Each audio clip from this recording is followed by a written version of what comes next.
శివయ్య.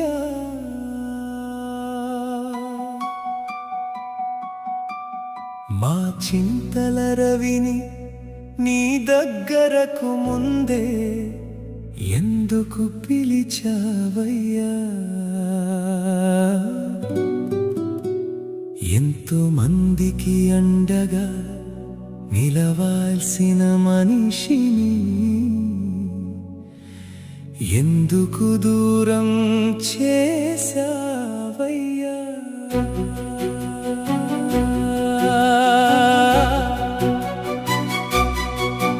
ఒక మనిషి వెళ్ళిపోతే ఒక్క ప్రాణమే కాదు, ఎన్నో బంధాలు ఒంటరివైపోతాయి. ఒక భార్య పిలుపు నిశ్శబ్దమవుతుంది, పిల్లల నవ్వుల్లో లోటు మిగులుతుంది. అల్లులకు మామయ్య ప్రేమ, మనవలకు మనవరాళ్లకు తాతయ్య ఆప్యాయత అన్ని జ్ఞాపకాలై మిగిలిపోతాయి. ఆ ఇంట్లో వినిపించే నవ్వులు ఒక్కసారిగా మౌనమైపోతాయి.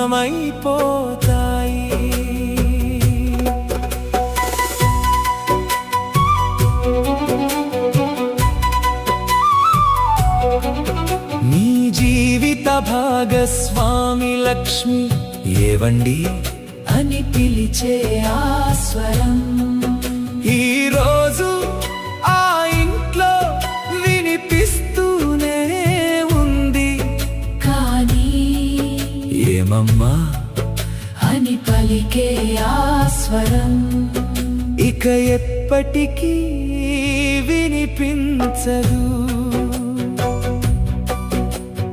లక్ష్మి చేయి పట్టుకుని కాళేశ్వరం శివయ్యను చివరిసారి దర్శించిన ప్రయాణం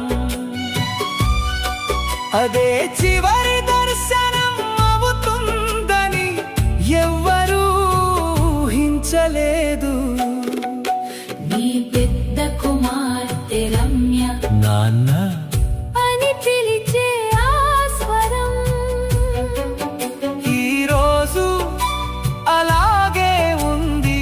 కానీ ఆ పిలుపుకు నవ్వుతూ పలికే నాన్న ఇక లేరు.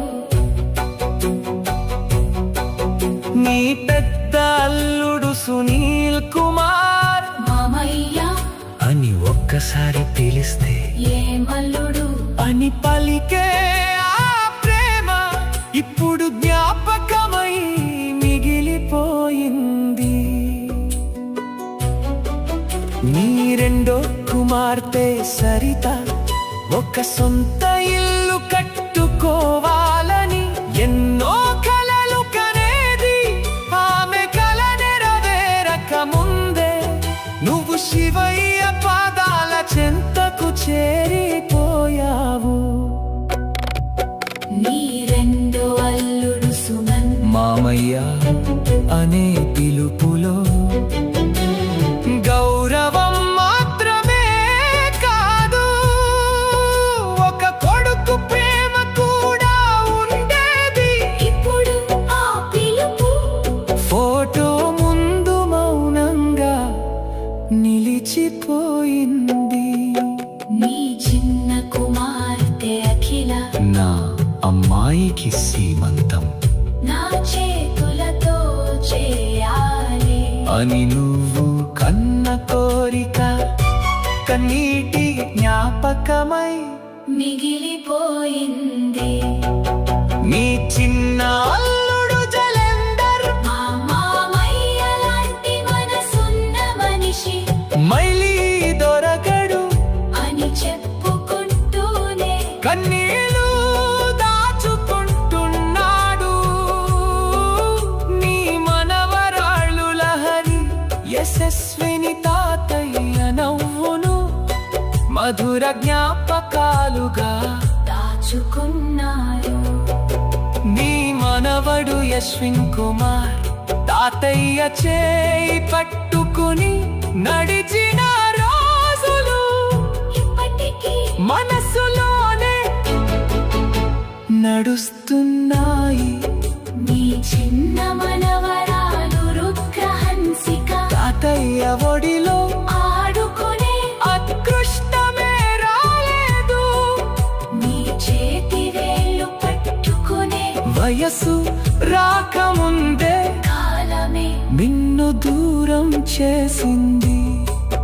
నీ అత్తమ్మ చిన్న మల్లక్క నాకన్నా ముందే నువ్వే వెళ్ళిపోతావని ఎప్పుడు అనుకోలేదు బిడ్డ అని తలుచుకున్నప్పుడల్లా ఆమె కన్నీళ్ళు ఆగడం లేదు. ఊరిలో ప్రతి ఒక్కరిని సొంత మనిషిలా చూసిన నీ మనసు ఈ రోజు ఊరంతా బతుకుతోంది. ఇంత తొందరగా దేవుడు ఎందుకు తీసుకెళ్ళాడు అని ప్రతి గుండె నిన్నే తలుచుకుంటోంది. ఓ శివయ్య, చింతల రవి చేసిన మంచి కాలం గడిచినా చెరిగిపోదు. ఆయన కనిపించకపోయినా ఆయన ప్రేమ, ఆయన మంచితనం ప్రతి మనసులో ప్రతి జ్ఞాపకంలో చిరకాలం సజీవంగా